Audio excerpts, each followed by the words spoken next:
So we did some work with a large UK financial institution, and they had spent a large amount of money training every single contact center agent in how to demonstrate empathy. And of course, it's the right thing to do. Most agents confuse empathy with sympathy, and sometimes they believe empathy is just making an apology or something. But actually, so this bank had trained all agents in demonstrating empathy.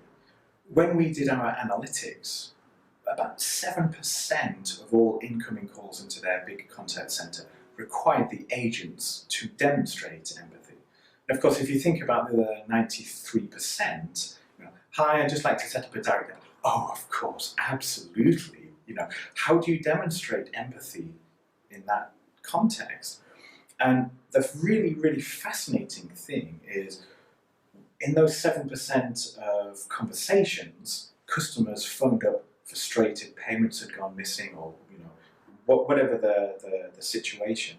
And there were some very specific behaviours that reduced the level of customer frustration, and actually there were a number of behaviours that increased the customer frustration. The agent behaviours that really resolve that fall into a bucket that we would call advocate for the customer. So there are a number of contact center behaviours, and these are highly correlated with high satisfaction.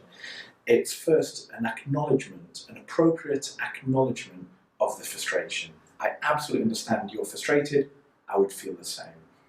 And then there's a piece of mini reassurance or proactive reassurance. But don't worry, you're through to Andy. I've done this a load of times, I know exactly what to do. But first, I just need to ask you a few questions before we proceed. Is that okay?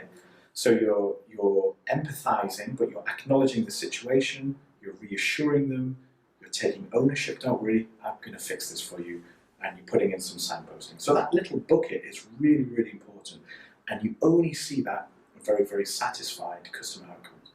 Now, of course, historically, we were doing all this manually, but the analytics capability we have today, something called the Emotion Index, we can detect whether customers are calling in that 7%, whether they call in frustrated, and towards the middle or the end of the call, that frustration is resolved. And we can pinpoint the very specific agent behaviors. Conversely, customers might phone in neutral or even happy, and during the course of the conversation, something goes wrong, they become frustrated, infuriated, dissatisfied, and again, we can identify the very specific agents. So we can map which agents are good at fixing customer problems and which agents are bad. But not just that, from a league table perspective, we can identify the very specific behaviours that resolve these types of issues. So we can then obviously feed that back in. So some really, really fascinating analytics capability.